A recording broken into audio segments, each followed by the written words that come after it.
E aí pessoal, tudo bem? Bom, chegamos ao terceiro vídeo dessa série, como calcular a corrente elétrica. Já vimos no primeiro vídeo o que é corrente elétrica, que já veio tensão junto, né? No segundo vídeo aprendemos o que é potência elétrica e também aprendemos um pouquinho sobre resistor, sobre a resistência, sobre o condutor, tá? E agora chegamos num vídeo que eu falo que é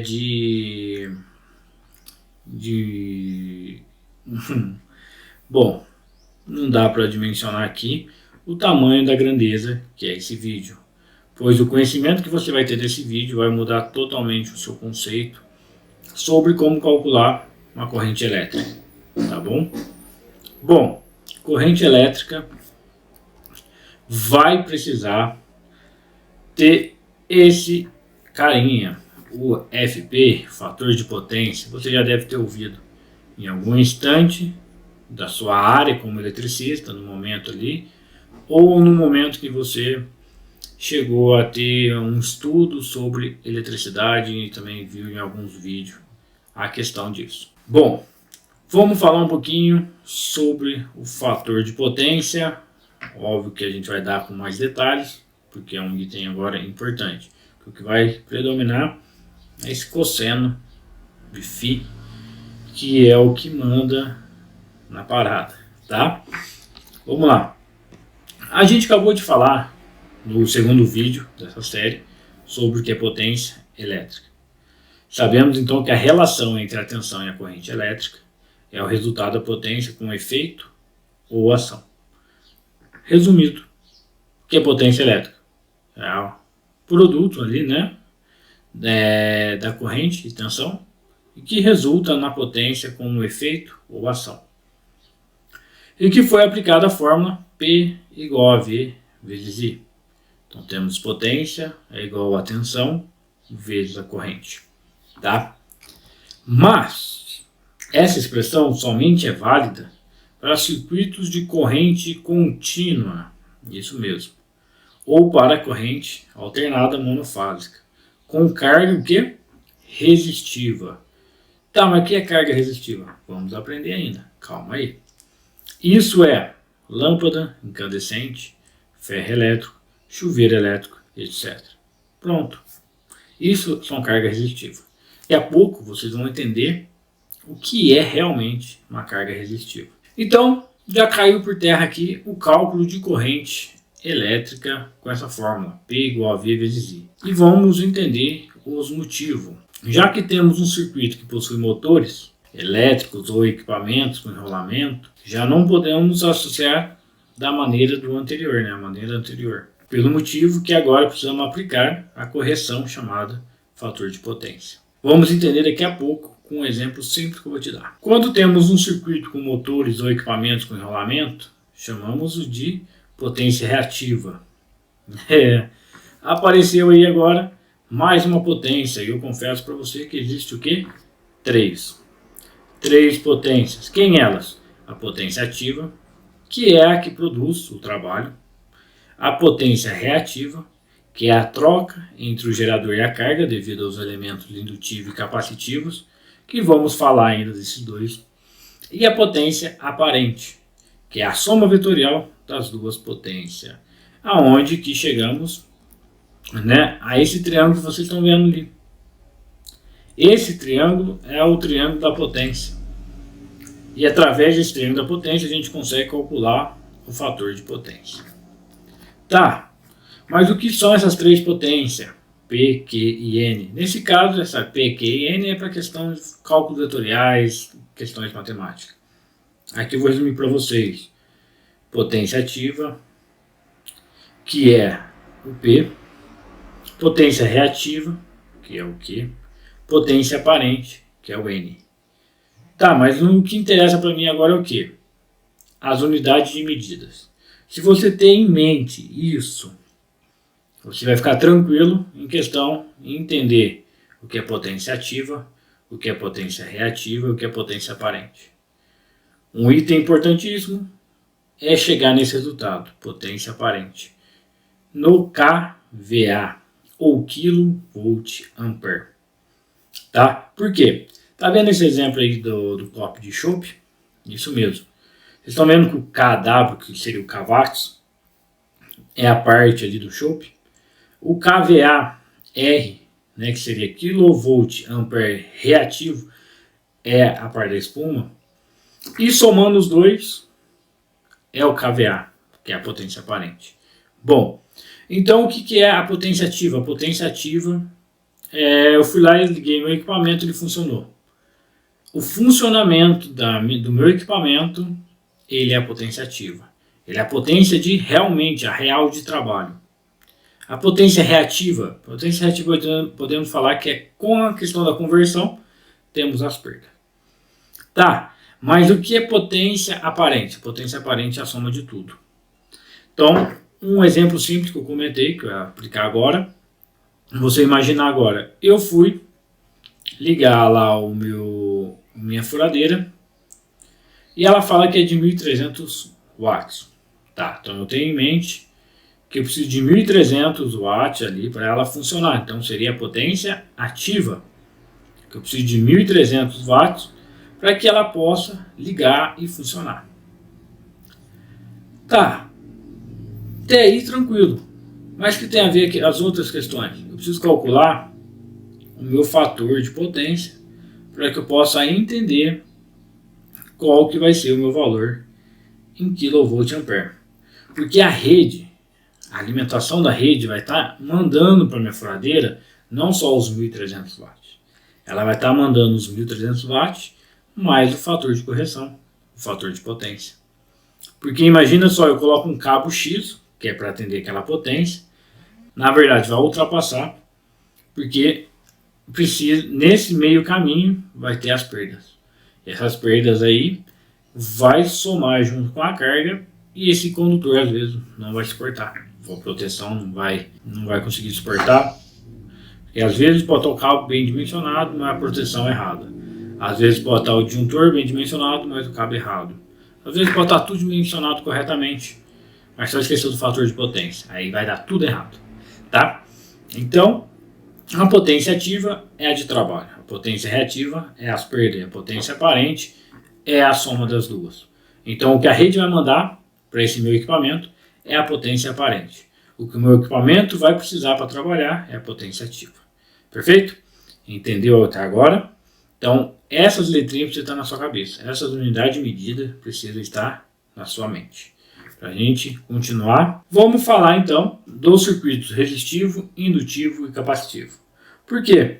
Precisamos entender cada circuito desse para poder dimensionar o fator de potência e descobrir qual que é a potência aparente. Através disso vamos ter o conhecimento do que é a potência aparente e assim vamos conseguir definir o que é a corrente elétrica. Bom, circuito resistivo R, o circuito que só tem resistência. Fácil, né? Resistivo, resistência. Qual que são? O chuveiro, aquecedor, forno e etc. Então, conclui-se que a tensão e a corrente em fase, ou seja, atinge os máximo e mínimo ao mesmo tempo. Podemos desse modo representar com esse gráfico. Todo mundo aqui sabe que na corrente contínua ela é uma linha reta contínua. Quando a gente fala em corrente alternada, que é o caso nosso aqui da elétrica, né, de potência, a gente fala sobre uma senoide, né? Então temos ali a frequência, o período. E aqui quando a gente vê um gráfico desse, né, onde que tem uma senoide, podemos ver que a linha que representa a tensão e a linha que representa a corrente, ela sai do zero juntos, assume o pico juntos, cruza 180 junto, vai lá para baixo juntos, bate ali o mínimo junto e volta para o eixo ali zero, né, o eixo X ali, juntos. Então, o circuito resistivo ele tem a corrente e a tensão iguais ao mesmo tempo trabalhando junto. Conforme está aqui, podemos que eles estão em fase, em fases, né? A corrente e a tensão eles caminham em fase. Perfeito. O circuito indutivo agora, em sua maioria, por bobinas de fios. Então, quando falamos de bobina de fio, estamos falando o quê? De motores. Vamos falar de enrolamento. que vai estar agora na continuidade aqui.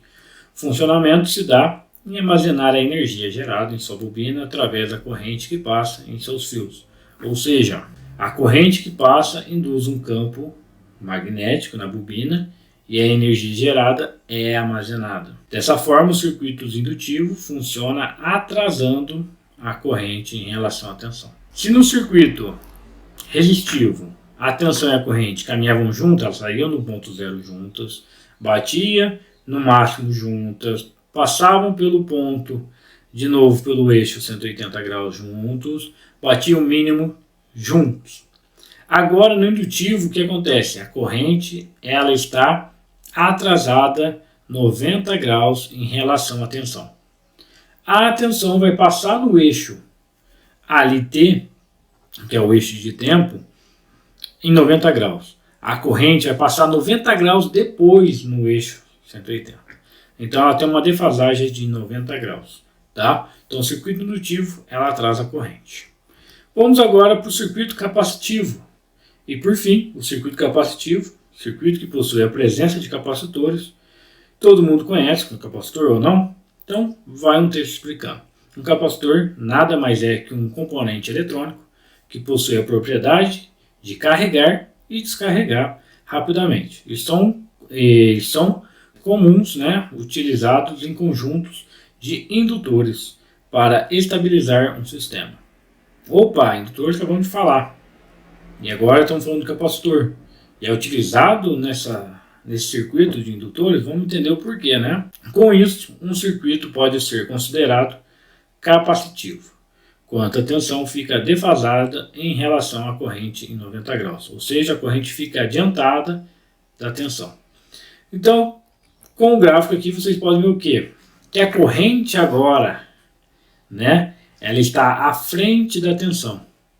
Então a corrente ela sai do ponto zero, enquanto isso a tensão está fazendo o mínimo dela e vai voltar. E na hora que ela passa no eixo T ali, ela está passando 90 graus. Também ela está defasada agora a tensão com a corrente em 90 graus. Mas que agora a corrente ela está adiantada em relação à tensão. Então por isso que o capacitor é utilizado, um banco de capacitor é utilizado em indústrias que tem muitos motores, pois geram uma grande energia reativa. E o que tem que ser feito?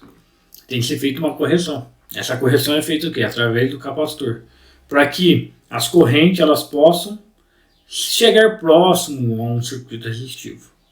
Porque já no indutivo a corrente está atrasada, no capacitivo a corrente está adiantada. Então começa a fazer essa correção. Então por isso que se usa capacitores em locais que tem indutivos, tá? Indução, perfeito? Compreender esses três circuitos: resistivo, capacitivo e indutivo. Então resistivo é a tensão e a corrente, elas estão juntas. Indutivos, a corrente está atrasada, e no capacitivo, né, no capacitor, ela está adiantada. Para entendermos, tá, esse conceito, basta imaginarmos que em um circuito com motores ou enrolamentos, a tensão se adianta em relação à corrente em um certo ângulo θ. Quantos são representados em gráfico?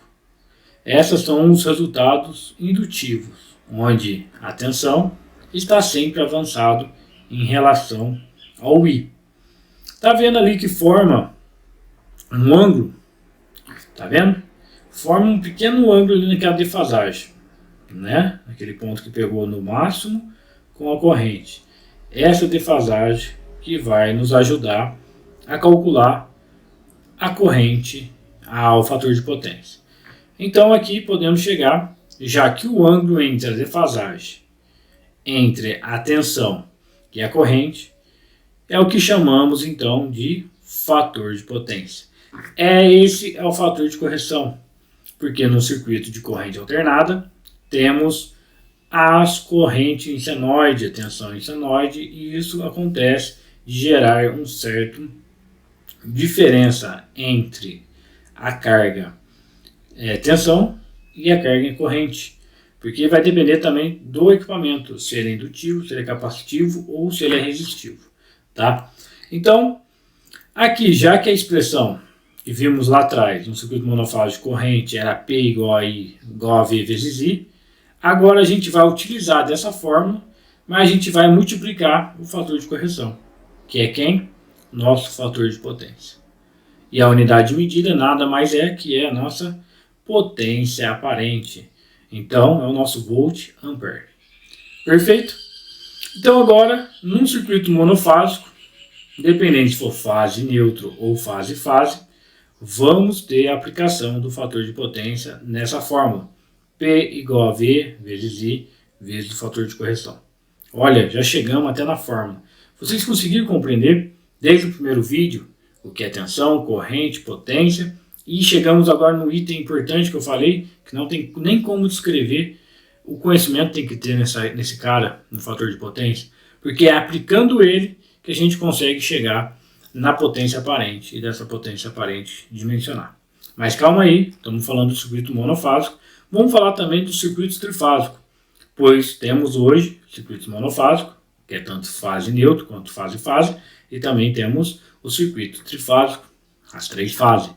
E quando entramos com um trifásico, sabemos da defasagem de 120 graus entre fase e corrente, se fosse, no caso de circuito resistivo, mas aqui vamos aplicar a raiz de 3. Porque em todo circuito que se fala trifásico, temos que aplicar e multiplicar essa raiz de 3.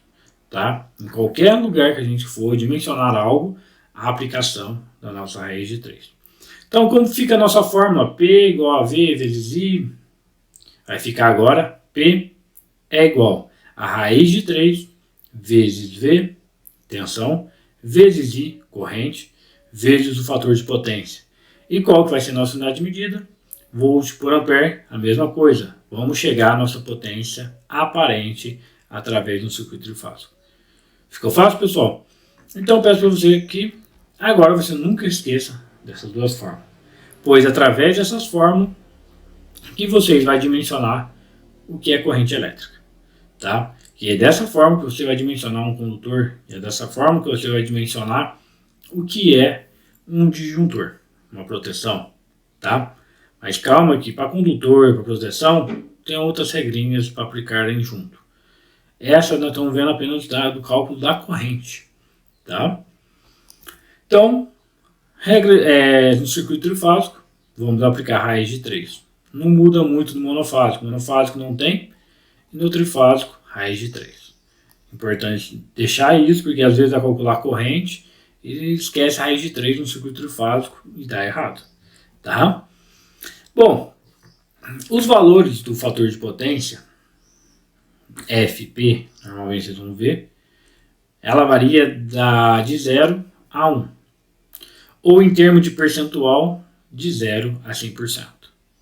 O valor 0 representa uma indutância ou uma capacitância, tá? Então grava isso. Pura, se fosse purinha, né? Se fosse uma indutância, 100%, se fosse uma capacitância, 100%. E o valor 1 é um circuito resistivo, também puro. Uma indutância ou uma capacitância pura, a gente sabe que não tem como existir, não tem como ter um motor que ele é 100% indutivo. Por quê? Ele tem condutores, ele tem cabo que liga, que faz a ligação dele. E esse cabo ele é o quê? Que a gente também viu na última aula, que esse cabo que é uma resistência, ele é resistivo. Então se a gente tem cabos, nunca vai ter o valor 0 nesse cálculo de fator de potência. Por isso que a gente vê em alguns motores, em outros equipamentos, fator de potência de 0,6, 0,7, 0,8, 0,92. É igual quando às vezes vai fazer uma correção com o banco de capacitor. A concessionária pede, eu preciso que ele chegue a um fator de potência de 0,92. Tá? Por esse motivo. A gente nunca vai conseguir uma indutância, uma capacitância pura que vai zerar. Mas sempre vai ficar em 0, alguma coisa, sempre valores fracionados. Mas resistência a gente vai aplicar 100%. Tá? Então 0 e 1 é a mesma coisa que 0 e 100.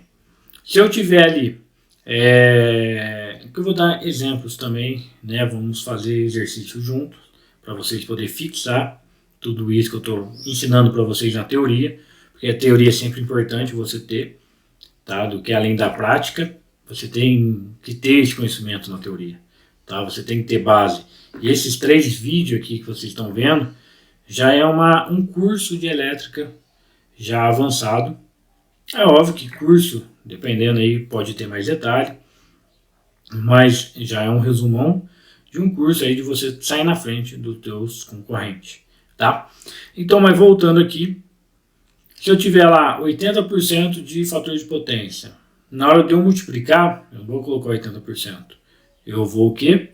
Transformar esse valor em decimal, vou 0,8, tá? Vou aplicar lá. Isso vocês vão ver na hora que eu jogar isso na prática, tá bom, pessoal? Então a gente encerra aqui, né, o nosso fator de potência. O que é fator de potência? Vimos então no primeiro vídeo tensão e corrente. Vimos no segundo vídeo o que é potência elétrica e também resistência, que falamos um pouquinho.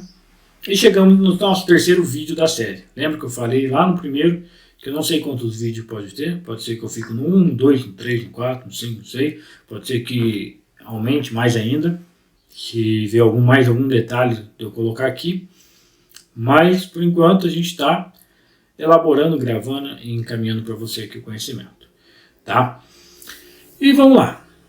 Agradeço você por ter ficado até o final desse vídeo. Se ficou alguma dúvida, eu peço para você que comente aqui, para que no último vídeo dessa série possa ser de resposta às perguntas dos comentários.